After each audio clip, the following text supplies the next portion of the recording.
right, so the second part of 6.3 is on the final two transformations we haven't done yet, which is on stretches. So there's two different kinds of stretches, vertical, horizontal. Each one of those stretches has an effect on what you would hear, and we'll kind of go through both of them. So the first thing we're going to talk about is what's called amplitude. So when you look at a sine or a cosine wave, the amplitude is the height that the wave goes from the center line to its peak. That's the amplitude. It should be as symmetrical if you measure the distance from the center to the low point. Okay, so that's called the amplitude. Now every graph that we've studied so far, every problem yesterday, always had an amplitude of what? 1. It always went up to 1 and down to -1. We're going to look at today, how can you change that? Does anybody remember when you do a vertical stretch, what kind of arithmetic do you see when you do stretches? Multiplication. And if it's vertical, where would it be?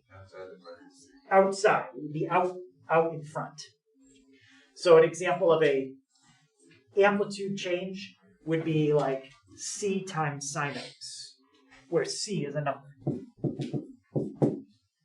Or -2 cosine x. Those are both examples of amplitude changes. So if we want to know what the new amplitude is, well, amplitude measures the distance from the center to the highest point. What kind of number does distance always have to be? Positive. So if we want to find the amplitude, after we change it by doing a vertical stretch, it is the absolute value of the number that you multiplied by. We wouldn't say in this one that the absolute value, that the amplitude is -2. If you graph that, it's still going to go 2 units up and 2 units down from the center. The negative does something else, which we'll talk about. But the amplitude is always the absolute value of the number in front.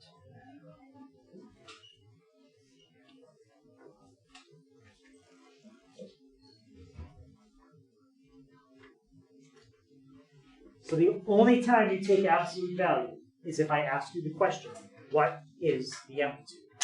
If I ask you to sketch something like this, do not take the absolute value, because the negative does something. You can't just get rid of that. That's important.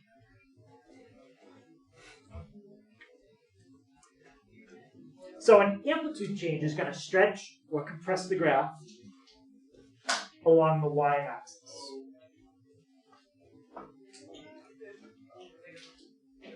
So when we start looking at our coordinates, what value do you think stays the same?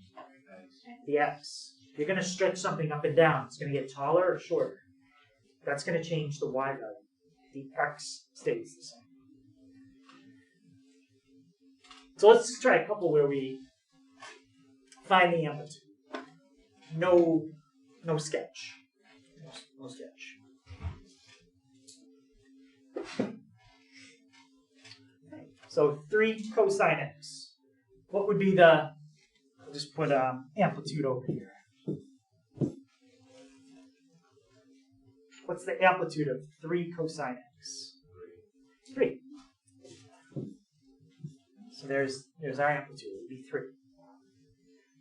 How about, let's fix that. How about 4/3 sine of x plus pi over 2 plus 6? 4/3. Those other two numbers are doing something, but they're not doing anything to the amplitude. What's the plus pi over 2? That's a horizontal shift. That's moving it to the left. And what about the plus 6? That's a vertical shift. So those two numbers don't have anything to do with the amplitude. So 4/3. How about negative 2 sine x. 2. That's the amplitude. What if I did this? Still 2. Still 2. What if I did this? It's still 2. The only thing that's going to change that amplitude is if I change this number in front. Now, is the amplitude always the highest that the graph will go? No. No. Because if you do a vertical shift, that would change it.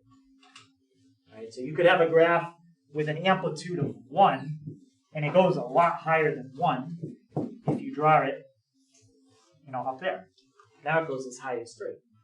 So, depending if you do a shift with it, the amplitude is not always the same as the maximum value.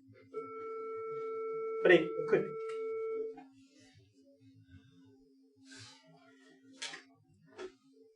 Okay, so how do we make our new table for an amplitude change? Well, we already said the x's stay the same. So we're going to copy those from the original table. And what are my original x's? Sine, cosine, they're the same. 0. Yep. 2 pi over 2 pi, 3 pi over 2. 2 pi. Yep. So those x's always stay the same. So x's stay the same, y's are going to change. Very simple arithmetic. Out of the two, this is the simple one today. To find the new y's, multiply your old y's by the number that was in front. Notice there is no absolute value here. Whatever number was in front, multiply all the y's by that number. Now, if that did have a negative attached to it, what's a negative going to do when it's with the vertical stretch? Yep. Would it flip it over the x? Yep, the negative is going to cause a flip over the x-axis.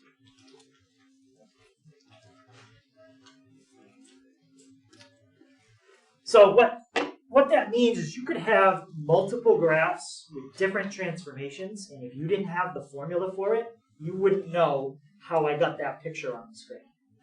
So for example, I could take the graph of sine of x, and let's see, we said yesterday that you could take the cosine function and you could shift it. Does anybody remember how many degrees off it was? 90. It was 90 degrees off. And we'd have to bring it to the left, so we would have to plus 90. And I'm in degrees, so let's do plus 90. X plus 90. So here's two ways, hopefully, to get the exact same graph. Wait, are you in degrees or 83? Oh, I shifted the wrong way. Should have shifted the other way. Oh yeah, it should be shifted that way. Yeah. So there's two ways to get the same graph, and without seeing the formula, you wouldn't necessarily know which way I did it. We can do the same thing with a reflection. So let's say you took, let me look at the original cosine and think about it for a second. All right, let's take the original cosine and let's shift it to the left. How would I shift it left? Plus. Yep, I'm going to do a plus. So I'm going to do plus 90. And then I'm going to graph a vertical reflection of sine. And if I did that right, I think they're going to be the same. Yeah. So the point, you can't really just look at a graph and say, oh yeah, you just shifted it left or right. Maybe I did a flip. You can't tell. Okay, so a lot of these graphs can look the same. All right, let's do this one. So 3 cosine x.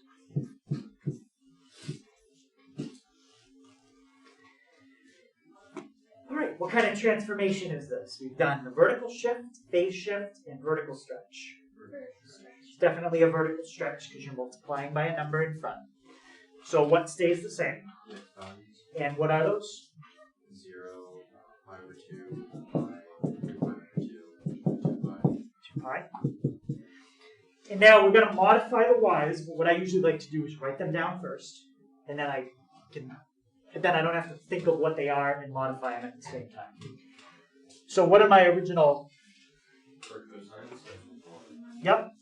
0, -1, 0, 1. Okay. And what are we going to do to all those y values? Multiplying by 3. Multiplying by 3. 3, 0, -3, 0, 3. As I said, I'll do two transformations. This one's the easier one today, arithmetic-wise. Any questions on the table? Now, one thing I usually do is when I have to sketch a stretch, I usually scale my axes. That way, I don't need to keep getting a bigger and bigger and bigger piece of paper the more I stretch it. So what I would probably do on this one is I would just scale my y-axis to go by 3s. My x-axis can stay exactly the same.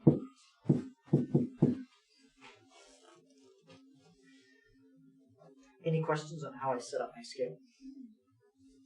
And when I say the x-axis stays the same, I mean the same as what we normally would do.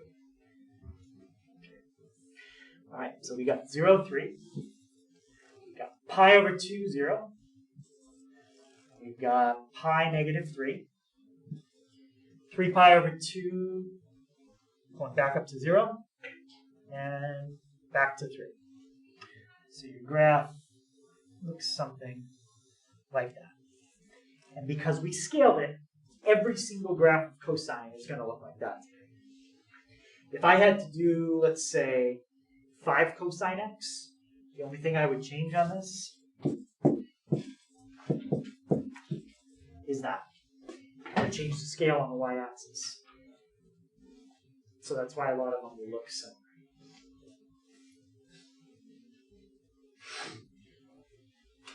Any questions on that? So you heard what a phase shift kind of sounds like. It has to do with kind of the volume of the sound. How you perceive it is louder and quieter, like a dead spot and then a spot that's not dead. How do you think an amplitude change would affect the sound? Higher and lower. And what do you mean by higher or lower? higher, like Higher pitch-wise. Pitch. Okay. What else could be affected? Yeah, Volume. the volume. And if we go on here and we take, see if I can do it. Yeah, I can. If you see the one in red, it got stretched vertically. If I go smaller, it compresses vertically. And what I'm doing right now is I'm changing the volume. So stretching and compressing vertically has to do with the intensity of the wave. In terms of sound, intensity means volume. So let's put these together. Put the phase shift back. Should quiet in a second. Louder.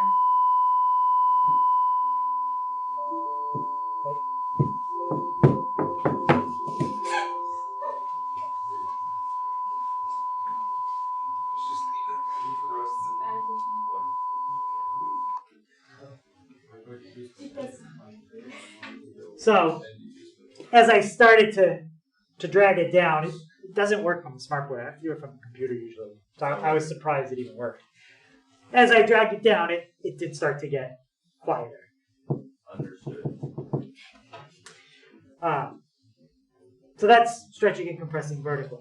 Now, there's other types of waves besides sound waves. A sound wave, it's what we call a compression wave, travels through the air, and the intensity of a sound wave is measured by volume. Well, another kind of wave is electromagnetic. Electromagnetic waves are like light waves, X-rays, microwaves, things like that. Radio waves. Now, if you think of a light wave, like a wave of light, could look like this. And if you stretch it vertically, it becomes more intense, but we wouldn't say it's louder. With a light wave, we perceive it as being brighter, stronger. If this was an X-ray and you stretch it, Well, now it's a more intense X-ray. So what does that mean? Maybe it could go through more material before it is reflected back, like off bone or lead or something like that. For a microwave, does that make it hotter? Would it make it microwave hotter? Yeah. Well, What do they not heat these? I don't think microwaves in and of themselves have a temperature. Okay. I think what happens is the microwave hits a molecule, causes the molecule to vibrate, and that vibration causes friction, which then heats whatever it is you're microwaving.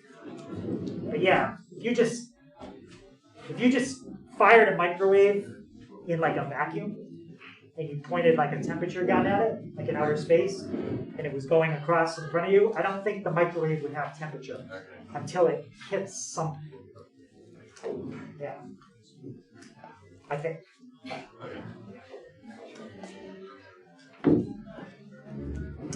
Let's try this one. So 1/2 sine x. What do you think is going to happen in this one? This is going to compress. So in terms of a sound wave, we're talking about a quieter sound. In terms of a light wave, a dimmer, not as bright. An X-ray, not as strong. A radio wave, again, not as strong of a signal, meaning maybe it wouldn't travel as far. Or if you had a weak radio wave, maybe it wouldn't go into the building enough to get a station on the radio. Things like that.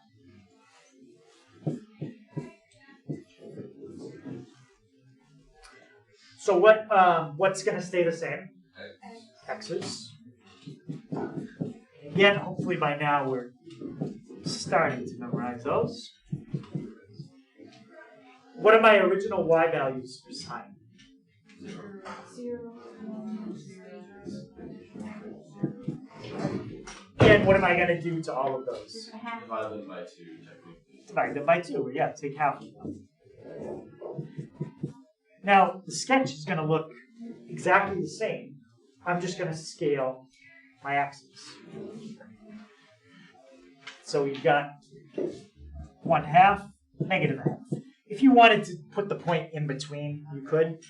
I like to put the point right on the line, especially if it's a grid. It just makes it easier. Okay, I'm going to put in a couple lines so it makes it a little easier for me to do this. We've got 0, 0. This is, I should probably put my label down here. Pi over 2, 1/2. And pi, we're going to be back to 0. Where are we at 3 pi over 2? -1/2. And at 2 pi, back to 0. And there's your sketch. One thing I don't know if I talked about it yesterday. When you look at a wave,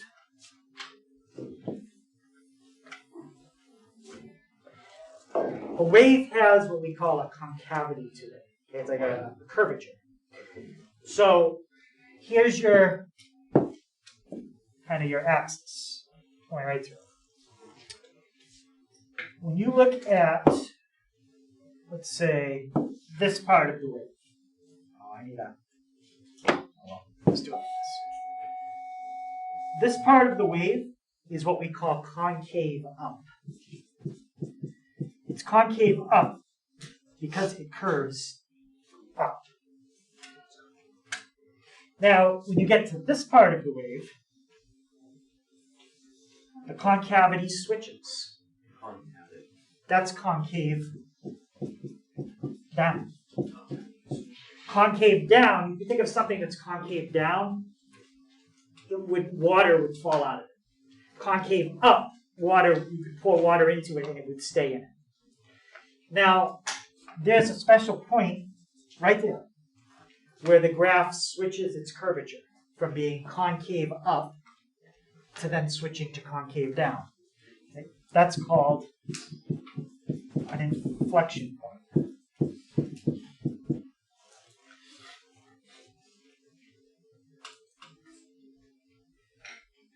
So there's an infinite amount of inflection points in a sine or cosine graph. because it goes on forever.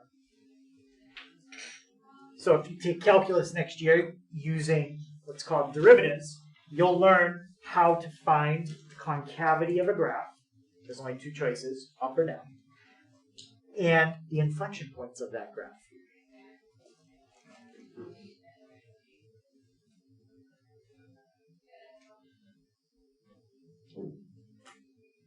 And this is kind of tied in with slope. If you look at it from a different view, look at it as slope, there's parts of this graph that have negative slope, and then there's parts that have positive slope, and then negative slope. Well, it's very similar to find the point where the slope switches as it is to find the point where the concavity switches. They're almost the same thing. But the slope does not switch at the inflection point here. The slope switches when you get to the maximum or the minimum. That's where it switches from positive to negative. Okay. Any questions on that? How will we be applying that? Like finding these inflection points, or this is just something I'm mentioning. You'll see more in calculus. Okay. Yeah. We don't actually find inflection points in this class. That'd be maybe. All right, let's look at this one. What's the amplitude of it? 1. 1. Remember, amplitude measures a distance, so it's got to be positive. So technically, this is not an amplitude change. But the way you do the problem, the arithmetic falls under that category. So the x's are going to stay the same. And what are we multiplying the y's by? Yep, -1. So all your y values are going to become the opposite. So -1. What would the next one be? 0. Yep. 1. So we started here, and now went to 0. Now we're up at 1. And then where do we go? 0. I should move that up a little. Back to 0. And then finish where we started at -1. So it's the cosine graph, but it's been flipped vertically. 0, -1. Pi over 2, 0. 1, 0, -1. Sometimes I do my sketch first, and then I put my labels in at the end, so then I know my labels are out of the way.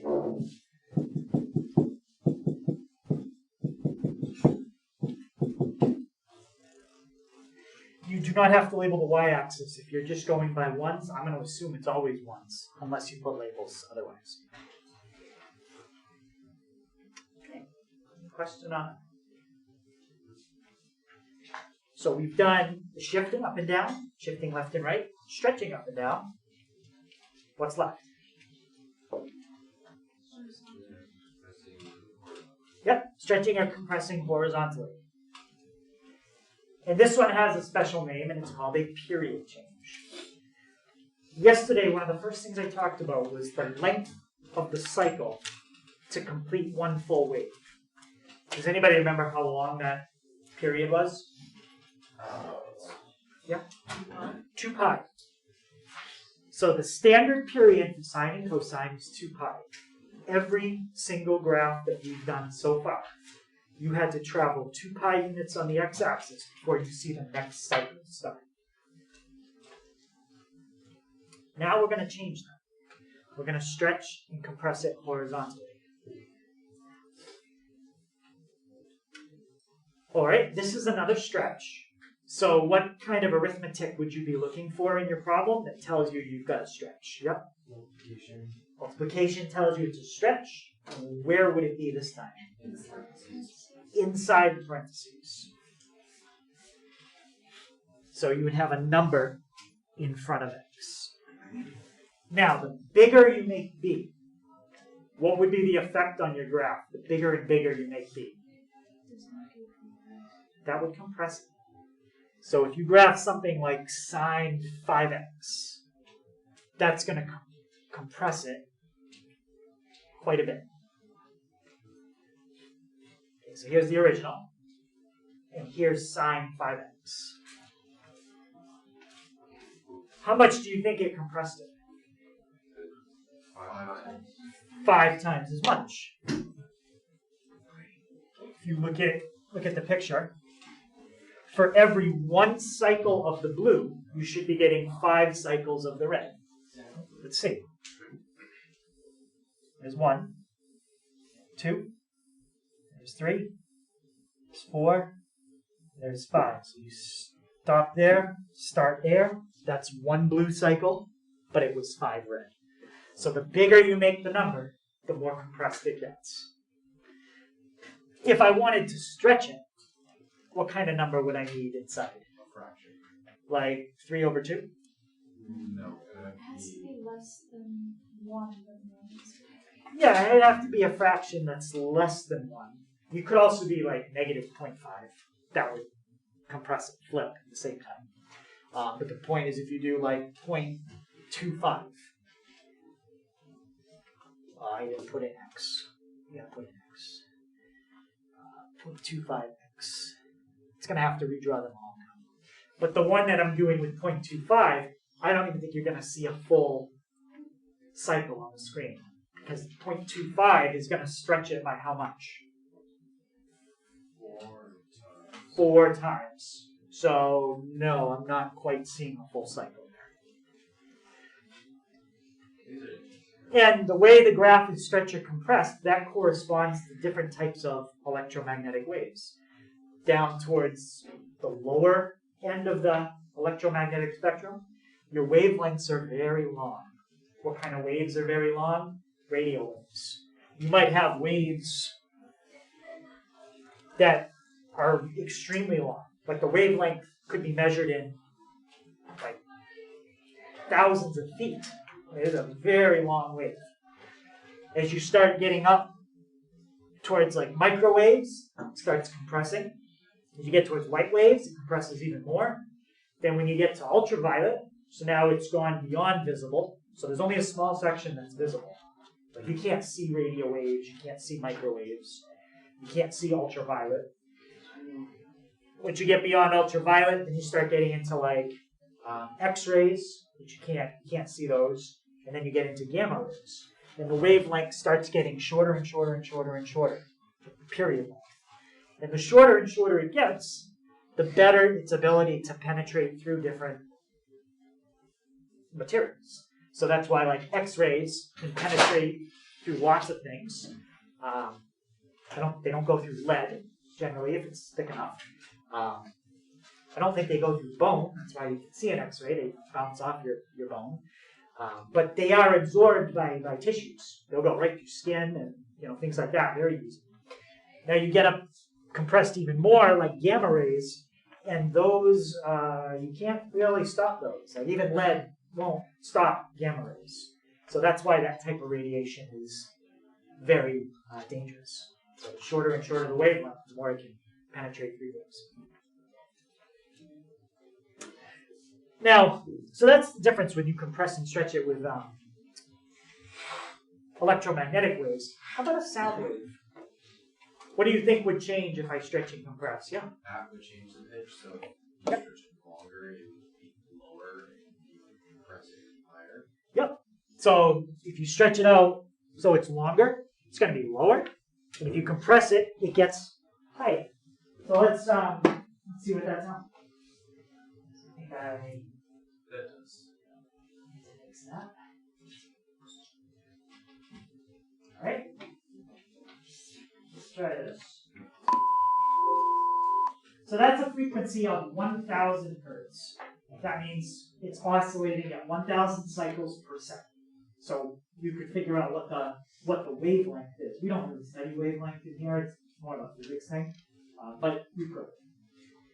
So now if I go from 1,000 up to 2,000, take it in both. Okay, so that's a frequency of 2,000 hertz.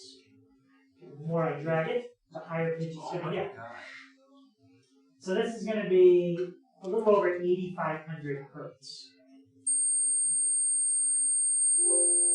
It's a pretty high pitch, but I think most people could still hear it. Anybody not hear it? Isn't it a thing where like how older you get, less I know after a certain point you gain. So now this is 12,700 hertz, or now this is about 12.7 kilohertz. So we're getting up much higher. Not a sound you probably want to listen to for hours. And now this is about 15 kilohertz. That graph is so sad. Oh, that looks weird. Yeah, I can still hear it. Yeah. I almost have to move my head left and right to hear it a little. I don't know why that helps. But when I move, I hear it. And when I start to get above like this, I can no longer hear. I've lost it at that point. Okay, I can still hear it again. Anybody else that can't hear it? No? Yeah, you can't? That's with age, isn't it? Yeah. How about now? I cannot see white noise. Yeah, that's static. Oh, okay. That's just weird. But yeah, it's still playing right now, but if you could hear it, it would be extremely high pitch. What frequency are like doctors? I don't know, I think it's above 20 kilohertz. That's weird, but I can't hear it, but it's still getting it. Yeah. Like, yeah. So there's your higher pitch sounds. Now, higher pitch sounds don't actually travel very well. So like, you could stand right inside the room, you could then just go outside the room and shut the door. Probably not going to hear a high pitched frequency very well outside the room. Lower frequencies, those travel much better. Okay, those really travel.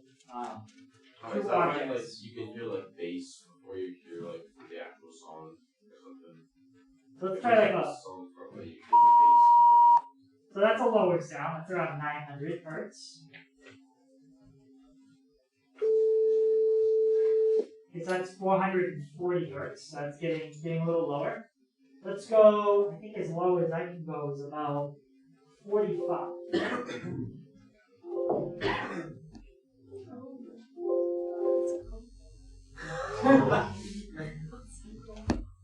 And you'll notice because that frequency is so low, there are certain objects in the room that resonate. Yeah, it vibrates. Every object has a frequency that it vibrates at. Like for glass, if you've ever seen it, you can actually break a piece of glass by playing the right frequency. It wouldn't work when glass is held in place. So like if you had a glass and you put your hands around it, well, it can't break because it can't vibrate. This glass can't really break from sound because it's being held in place on every side. So it doesn't vibrate. But glass that's freestanding, if you just take it and hit it, you can get that sound, and if you get that frequency and play that loud enough, it would break it.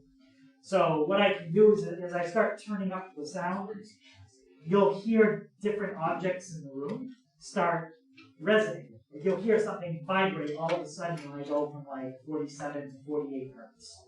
It's just because that object vibrates at that frequency. It won't break because it's not glass, but I'll show you. Okay. There's 46. Nothing resonating yet. My head is just.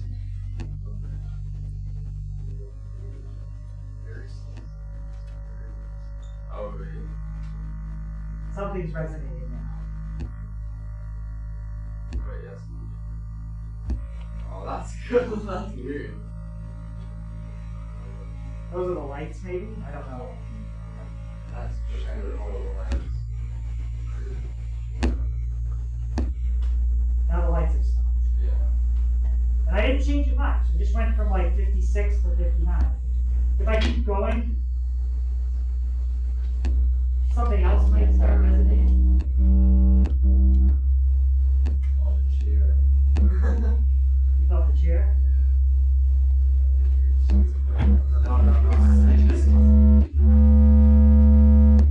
So depending on the object, you get it to vibrate at different frequencies. I know it's cool. Now It's like that one thing where you can low frequencies do travel very well. So if you were standing here outside the door, you'd probably hear that in all the rooms around here. So we won't keep playing low frequencies. So that's the effect of changing the period length on sound. It changes the pitch or the frequency. So we're going to be focusing on period changes where the number in front is greater than 0. We could do less than 0, it would just cause a reflection at the same time. Just not something we're really going to focus on. So a period change stretches or compresses the graph along the x-axis. So that means what values stay the same? Right. If it's going to stretch and compress left and right, the height is not changing. We have to remember that it's the opposite of what we would expect. The bigger you make the number, the more compressed you get. The smaller you make the number, the more stretched you get. But still staying above 0, not going into the negatives.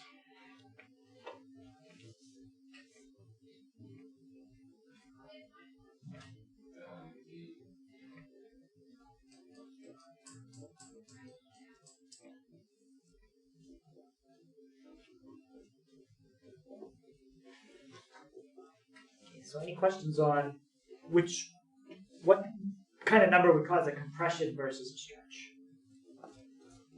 Okay. So one question I might ask you, which is different than graphing, but it's kind of like the last problem where I said, what's the amplitude? You didn't need to graph anything. This is a question where I might ask you for the period. And the formula to find the period is 2 pi divided by b. They use capital T to represent the period. So it's 2 pi divided by b, where b is the number that's in front of x.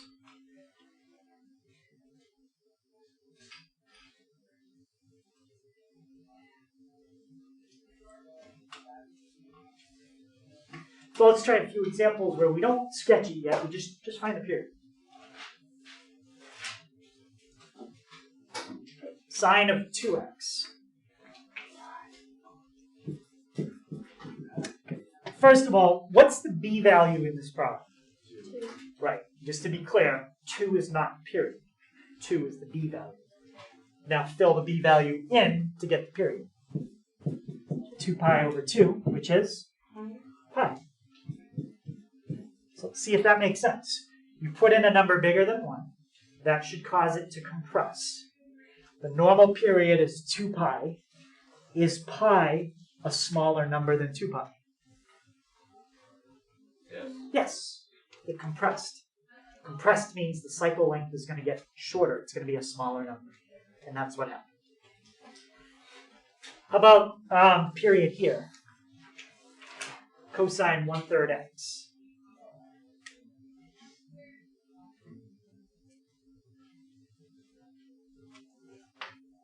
Well, should the period get shorter or longer?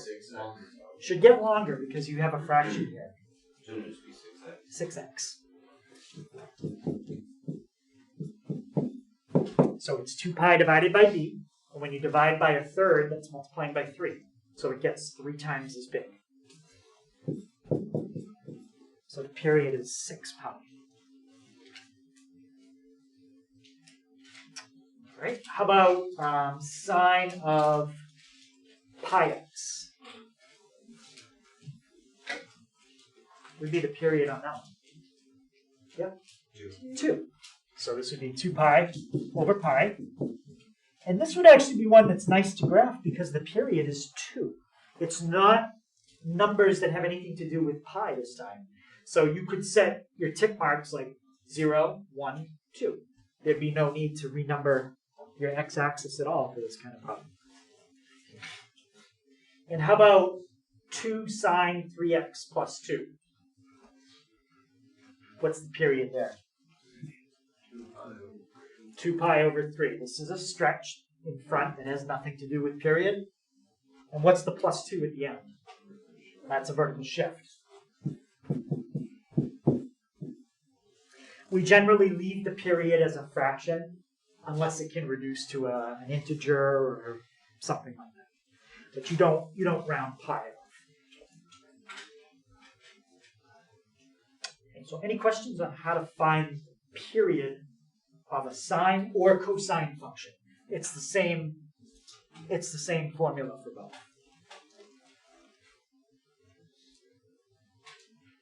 It's also the same formula when we do secant and cosecant, but it is not the same formula as tangent and cotangent.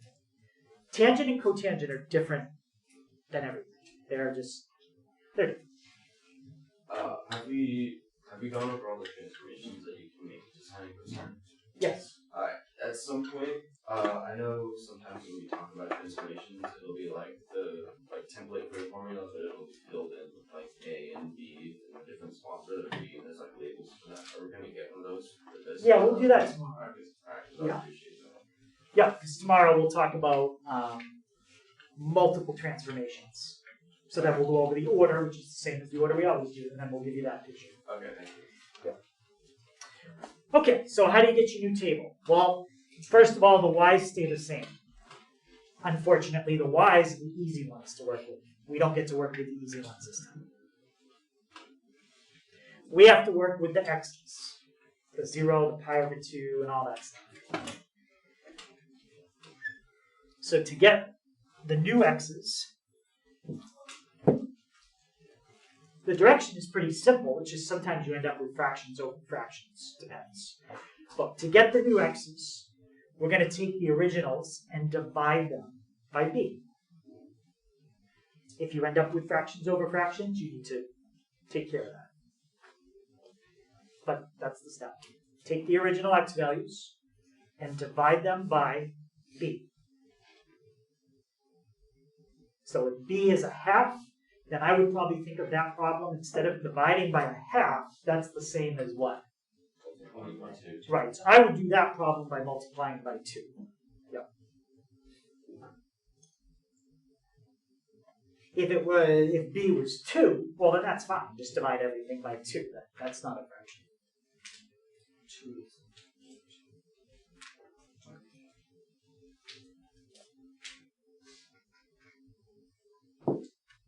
Alright, so let's try this one.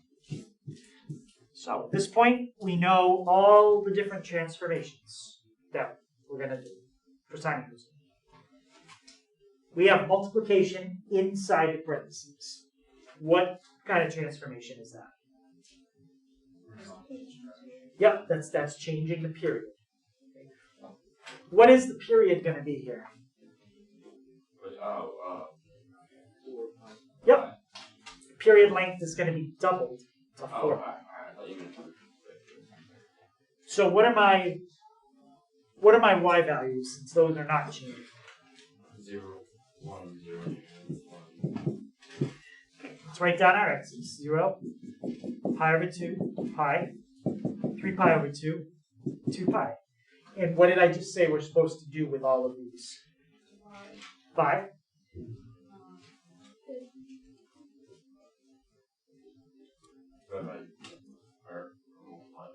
So divide by 1/2 or multiply by 2. I think multiplying by 2 is easier to think about. So what do we get if we multiply the first one by 2? Second one?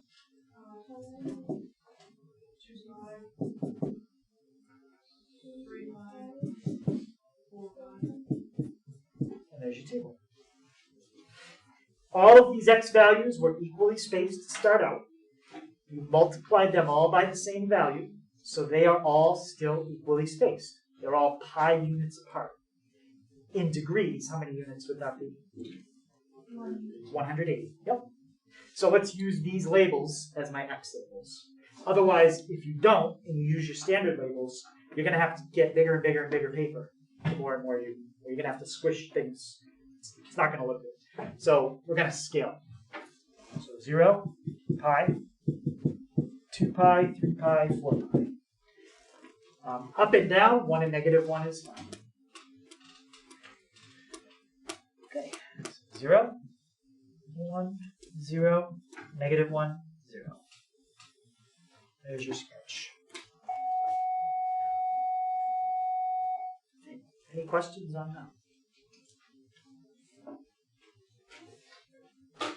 All right, so that's an example of a period change that stretched. Now let's try a compression. All the graphs are going to look relatively the same, changing. Yeah.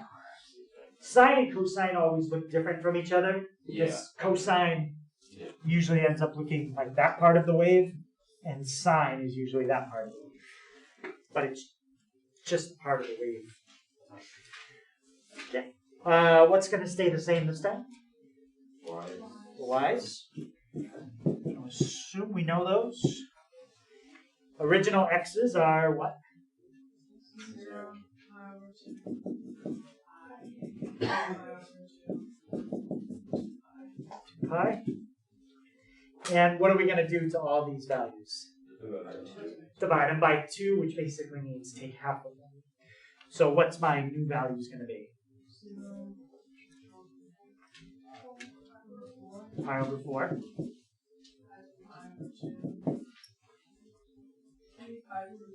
3 pi over 4 and pi.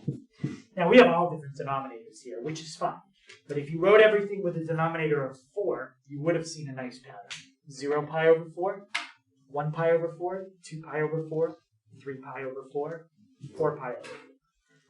So it doesn't look like there's a pattern, but there is. Okay, so did this stretch or compress? Oh, they said this was a compression. Yeah, this was a compression. Because they're getting smaller. Right. Normally we'd have to go all the way to 2 pi to complete one cycle. Now you only have to go to 1 pi to do one full cycle. All right, so label, let's see, so 0, 1 pi over 4, 2 pi over 4, 3 pi over 4, 4 pi over 4. Okay, 1, 0, negative 1, 0, 1.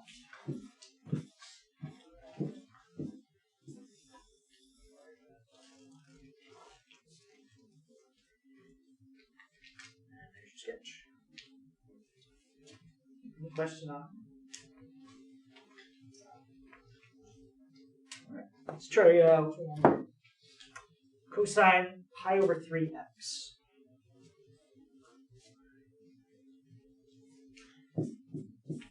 Okay, so we just did a cosine, so the y values, we can keep those the same.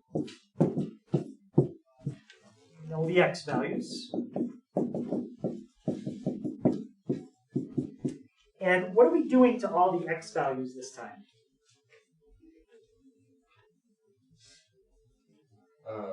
Multiplying by,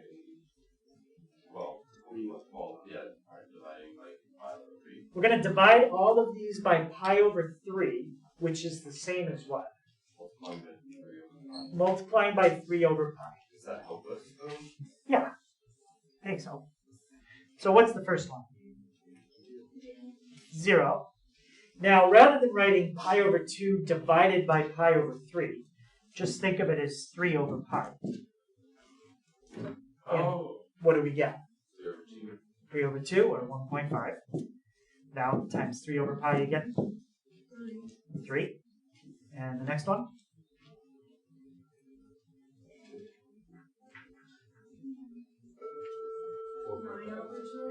Which is? 4.5. And the last one? 6. Once you know the gap between the first two, that gap has to be the same every time.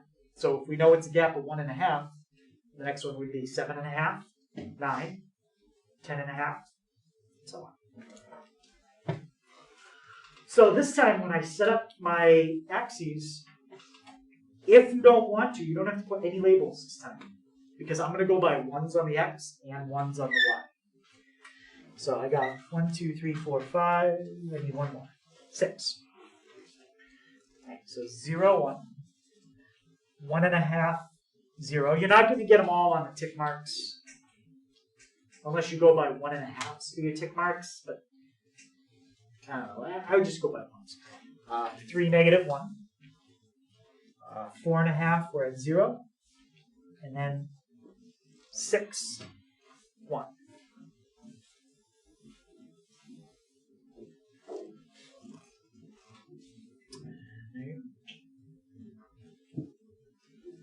So any questions on that? Let's see.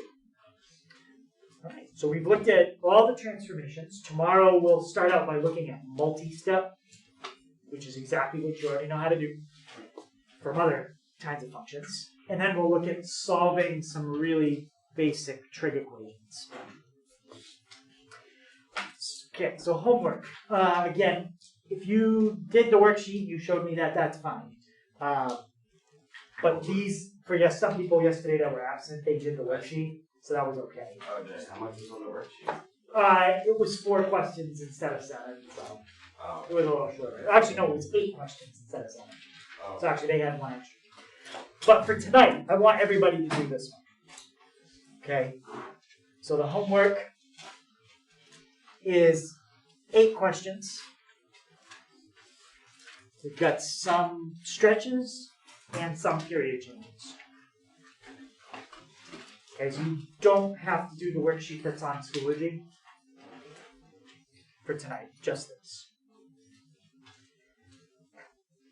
Okay, so we'll look at that tomorrow, and then we will finish up 6.3, part 3, tomorrow.